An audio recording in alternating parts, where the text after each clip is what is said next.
రామకోట ఎవరు రాయాలంటే 70 ఏళ్ళు దాటిన వాళ్ళు రాయాలి. ఎందుకంటే కొడుకు కోళ్ళ కాపురంలో వేలు పెట్టకుండా కాలక్షేపం అయిపోయింది. 20 ఏళ్ళ వాడు 30 ఏళ్ళ వాడు రామకోట రాయడం ఏంటంటే పని లేకుండాను చేయవలసిన పని చేయడం మానేసి రామకోట రాస్తావా? అది పెద్ద పుణ్యమా? చేసి సంపాదించే బ్లాక్ మనీ మాండు, ఇన్కమ్ ట్యాక్స్ కట్టడం చెయ్యడు, మానేస్తాడు, జిఎస్టీ కట్టడు, అన్నీ మోసాలే, సరుకులన్నీ కల్తీ, రామకోట రాస్తాడు. రాముడు లోకుగా ఉన్నాడు. మనకి కర్మ మార్గం అందుకే ప్రమాదంలో పడేస్తుంది. శంకరాచార్య నుంచి నా వరకు మొత్తం చెబుతున్నది అది ప్రమాదం, ఇది చాలా ప్రమాదం. ఇది జ్ఞాన మార్గమే సరైనది. ఎందుకంటే దాని ద్వారా ఏమిటి అని మనం ఆలోచించడం మానేసి ఊళ్ళోకి వెళ్ళాం, రామకోట రాసేసాం, పూజ చేసేసాం, అయిపోయింది. దేనికి ఇదంతా దేనికి? ఈ కోటి అంతా దేనికి? నువ్వు ఎన్నిసార్లు వస్తే ఏం ఉపయోగం? ఇక్కడ రాముడిలా ఉండలేదు నువ్వు, సీతలా ఉండలేదు నువ్వు, లక్ష్మణుల్లా సేవ చేయలేదు, భరతుల్లా త్యాగం చేయలేదు, శత్రుఘ్నుల్లాగా మాట్లాడకుండా ఎటువంటి అహంకారము లేకుండా అన్నయ్యలు ముగ్గురిని అనుసరించలేదు. మాండవిలాగా భరతుడు సింహాసనాన్ని త్యాగం చేస్తే భరతుడితో పాటుగా మాండవి కూడా నేల మీద పడుకుంది. మహాసాధ్వి 14 ఏళ్ళు. సీత ఎంతో, మాండవి అంతే. మనం చెప్పుకున్నావా? మాండవి అని పేరైనా మన అమ్మాయికి ఎవరికైనా పెట్టామా? అదేమిటో మనకెందుకని వదిలేసాం. నా భర్తకు వచ్చేటువంటి సింహాసనం నేనెందుకు వదులుకోవాలని మాండవి అంటే రామాయణం వేరుగా ఉండేదండి. అందుకే కరుణశ్రీ మహాకవి జంజాల పాపయ్య శాస్త్రి గారు ఊర్మిళ కన్నీళ్ల గురించి, మాండవి యోగిని జీవనాన్ని గురించి, శత్రుఘ్నుడి భార్య శృతకీర్తి విశిష్టత గురించి పద్యాలు రాశాడండి ఆయన. వాళ్ళని మనం మర్చిపోకూడదు. రామాయణంలో విస్మృత పాత్రలు కావు. ఇది జీవితం అంటే ఖచ్చితంగా. అందుకని ఇంద్రియార్థే రాగద్వేషవు వ్యవస్థితం. మనస్సు ఇంద్రియాల మీద ప్రవర్తిస్తుంది అంటే వెంటనే ఏమనిపిస్తుంది మనకి? ఒక మంచి పదార్థం తిన్నామండి, తిన్నప్పుడు మీరు ఎవరినైనా గమనించండి, కాఫీ తాగుతారు కదా, దంపతులు కూర్చొని కాఫీ తాగుతారు, స్నేహితులతో కూర్చొని కాఫీ తాగుతారు కదా, సాధారణంగా ఏం జరుగుతూ ఉంటుందో మీరు గమనించండి. లోకంలో మనం ఎక్కడ మాయలో పడిపోతామో, కాఫీ తాగం, కాఫీ తాగుతూ ఏమిటో ఇలాంటి కాఫీ తాగి ఎంతకాలం అయిపోయింది, కాఫీ పోయింది, చర్చ వచ్చింది అక్కడ, ఇలాంటి కాఫీ ఇంకెక్కడా దొరకదు, ఈ మధ్య ఇది కూడా రుచి మారింది అని మళ్ళీ పాళ్ళు మార్చడం. మొత్తం మీద కాఫీని ఆస్వాదించడం మానేసాం. దయచేసి గమనించండి. భోజనం చేస్తున్నాం, మధుర పదార్థాలు వడ్డించారు, మౌనంగా తినమని చెప్పారు. సుఖేన మౌనేన భోక్తవ్యం. తద్దినంలో కూడా చెబుతారు ఈ మాట, సుఖేన మౌనేన భోక్తవ్యం. భోజనం చేసేటప్పుడు మాట్లాడకూడదు. అసలు ఎందుకు మాట్లాడద్దు అంటే దాని మీదే దృష్టి పెట్టు. మౌనంగా భోజనం అరుగుతుంది ఖచ్చితంగా. అప్పుడు కూడా మనం పక్కన మొత్తం పెద్ద చాటర్ బాక్సే, ఇటొకళ్ళు కూర్చొని మనమేనా మాట్లాడాలి, వాళ్ళేనా మాట్లాడాలి, మొత్తం ఆత్మస్థుతి, పరనంద, ఆశమ్మ, బోషమ్మ, ఈ భోజన రుచులన్నీ పోయి పాపం వడ్డించాడు. ఏమంటే పదార్థాలు ఎలా ఉన్నాయంటే అని బాగున్నాయండి. ఇదో నాటకం. ఇక్కడ ఇది తింటే కదా అవి లోపలికి పోయాయంటే, ఏదో వాడు గొట్టంలోకి నీళ్లు పోయినట్టే గొంతులోకి పదార్థాలు పోయి ఎక్కడ తిన్నాడు? నిజంగా ఆ కాజా బాగుంటే, ఆ గులాబ్ జామ్ బాగుంటే, ఆ అన్నం పరమాన్నం బాగుంటే ప్రతి మెతుకు నువ్వు ఆస్వాదించాల్సింది. అప్పుడైతే మోక్షం కింద లెక్క. వెంటనే అరుగుతుంది ఖచ్చితంగా. దాని మీదే దృష్టి ఉండాలి, ఇంకేం మాట్లాడద్దు. అన్నం పరమాన్నం ఈ మధ్య వాడికి చేత కావట్లేదండి, పూర్వం చేసేవారండి, మా అమ్మ చేసేది, ఈ కబుర్లన్నీ అనవసరం. పరమాన్నం తినమని చెప్పాను నేను, వ్యాఖ్యానం చేయమని చెప్పాలా. అదే చెబుతున్నారు శంకరాచార్య. రాగద్వేషవు వ్యవస్థితం అన్నారు కదా. ఎప్పుడు ఇంద్రియార్థాల్లో ప్రవర్తిస్తున్నప్పుడు ఒక శబ్దం విన్నా, ఒక రూపాన్ని చూసినా, ఒక స్పర్శ ఇక్కడ తగిలినా, ఏదైనా సరే వెంటనే ఆ స్పర్శ చాలా గొప్పది అంటాం. వెంటనే ఆ స్పర్శ ఏ మనిషి వల్ల తగిలిందో ఆ మనిషి వెనకాల పడతాం. వెంటనే ఇది అద్భుత స్పర్శ, ఇది అపూర్వ స్పర్శ అంటే వంకర వేషాలన్నీ మొదలైపోయే. వెంటనే అక్కడ ఈ మాత్రం స్పర్శ ఇంట్లో లభించలేదా పని లేకపోతే, అదే స్పర్శ.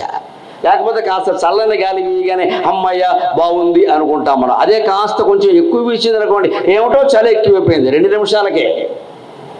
ఈ వ్యాఖ్యానం ఏమీ లేకుండా చల్లని గాలి ఆస్వాదిస్తే అది మోక్షమే. అప్పుడు కూడా మనసులో నమశివాయ నడుస్తూ ఉండాలి. ఆస్వాదించాలంటే అర్థం అది. ఈ వ్యాఖ్యానాలు ఏమొద్దు. ఇంకా ఆ నమశివాయ కూడా దేనికి అంటే పూర్తిగా మౌనంగా ఉండడాన్ని మనస్సుకి అభ్యాసం చేయడం కష్టం కాబట్టి ఒక ఆధారం పెట్టామంతే. లేదా అది కూడా లేకుండా మనోమౌనం మహామౌనంలో ఉండగలిగితే అక్కడికి ఆత్మసాక్షాత్కారం అయినట్టే లెక్క. ఇంకేం మాట్లాడగల, సంకల్పాలు ఉపశమనం అయిపోయినట్టే లెక్క. అందుకని భగవత్పాదుల వారు ఇక్కడ వ్యాఖ్యానం ఏం చేస్తున్నారంటే, రాగద్వేషాలు ఏర్పడతాయ్యా, ఒక శబ్దం విన్నావు, అది బాగుందనో బాగులేదనో అంటావు. బాగుంది అంటే రాగమైంది, బాగులేదంటే ద్వేషమైంది కదా. అలాగే ఒక స్పర్శ నీకు ఏర్పడింది, గాలిదో మనిషిదో ఏదైనా సరే, బాగుంది అంటే రాగమైంది, బాగులేదంటే ద్వేషమైంది కదా.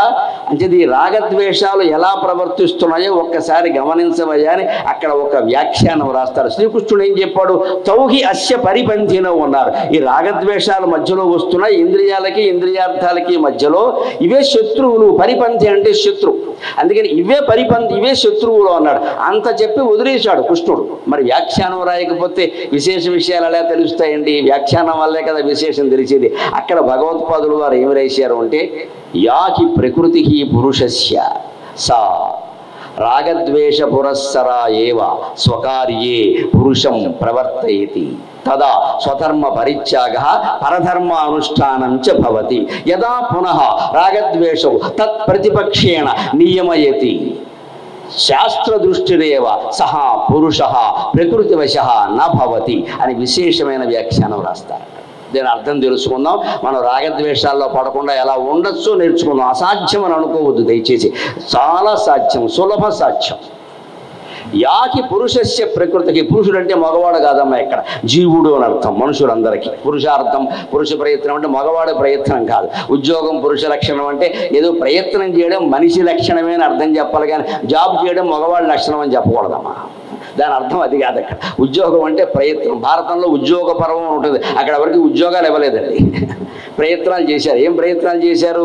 సంధి ప్రయత్నాలు చేశారు. కృష్ణుడు రాయబారం చేసింది అప్పుడే, సంజయుడు రాయబారం అప్పుడే, ద్రౌపద పురోహితుడు రాయబారం అప్పుడే, ఉలూకుడు రాయబారం అప్పుడే. రాయబార ప్రయత్నాలన్నీ జరిగాయి. ప్రయత్నాన్ని సంస్కృతంలో ఉద్యోగం అంటారు కాబట్టి భారతంలో ఆ పర్వానికి ఉద్యోగ పర్వం అని పేరెట్టారు. అందుకని దుర్యోధనుడు కానీ ధర్మరాజు కానీ జాబ్ మేళా ప్రకటించి ఎవరికి 30,000 ఉద్యోగాలు ఇవ్వలేదు. అక్కడ ఉద్యోగ పర్వంలో ఉద్దేశం అది. ఉద్యోగం అంటే ప్రయత్నం. ఉద్యోగం పురుష లక్షణం అంటే మనిషి అన్నవాడు ఎప్పుడు ప్రయత్నం చేస్తూ ఉండాలి. మనిషి అంటే ఆడ మగ ఇద్దరు కూడా, అంచేది ఇది ఇద్దరికీ వర్తిస్తుంది. యాకి పురుషస్య ప్రకృతికి సా రాగద్వేష పురస్సరా ఏవ స్వకార్యే పురుషం ప్రవర్తయతి. ఎప్పుడు ప్రకృతిలో 3 గుణాలు ఉంటాయి, సత్వగుణం, రజోగుణం, తమోగుణం. ఈ త్రిగుణాత్మకమైన ప్రకృతి ఏం చేస్తే ఎప్పుడు రాగద్వేషాలు అందులో ఉన్నాయి. ఒకటి ఇష్టం అవ్వడం, ఒకటి ఇష్టం కాకపోవడం ఉంది. కోకిల వచ్చి పాట పాడితే వసంతానికి ఇష్టం, కాకి వచ్చి రెట్ట వేస్తే అయిష్టం. ప్రకృతిలో ఉన్నాయి ఖచ్చితంగా. అదే కోకిల వసంతంలోనే వస్తుంది, కాకి ఎప్పుడూ వస్తుంది. కాకి వచ్చిన దాన్ని మనం పట్టించుకోం, కోకిలు వచ్చిన దాన్ని పట్టించుకుంటాం ఖచ్చితంగా. అది కూ అనగానే మనం కూడా కూ అంటామంట. అక్కడ కాకి 100 సార్లు అరిచింది రోజు, పొద్దున్న సాయంత్రం. మనం ఏమైనా మాట్లాడేమా? ప్రకృతిలో ఇష్టాలు ఉన్నాయి. అవి ఏమవుతున్నాయి?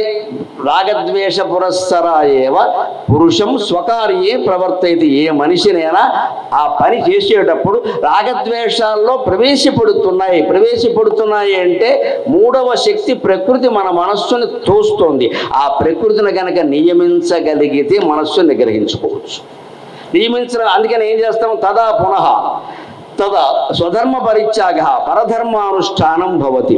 మనస్సులో రాగద్వేషాలు ప్రవేశించగానే ఆ శబ్దం మీద మోజు, ఆ స్పర్శ మీద మోజు, లేకపోతే ఈ రూపం మీద మోజు, ఇంకొక రసం మీద, రుచి మీద వ్యతిరేకత, గంధం మీద వ్యతిరేకత, మోజు వ్యతిరేకత, ఇష్టం అయిష్టం రెండూ ఏర్పడుతున్నాయి ఖచ్చితంగా. అప్పుడు మనిషి ఏం చేస్తాడు? స్వధర్మ పరిత్యాగ, తన పని తాను చేయడం మానేసి పరధర్మానుష్ఠానం చ భవతి, ఇతరుల పని చేస్తాడు. తన పని తాను చేయడం మానేసి ఇతరుల పని చేయడం అంటే ఏదో పుస్తకం మన మామూలుగా బట్టలు ఉతకడం మానేసి క్షురకర్మ చేస్తాడు అనుకోకండి. దీని వృత్తుల గురించిన మాట కాదు ఇది. ఇవాళ డ్రగ్ మాఫియాని మొత్తం ఎదిరించడానికి, విద్యార్థులు డ్రగ్స్ పాలిట పడకుండా చేయడానికి ఈ ఒక్క శంకరాచార్య వ్యాఖ్యానం చాలండి. నేను అదే ఉద్దేశంతో చేస్తున్నాను.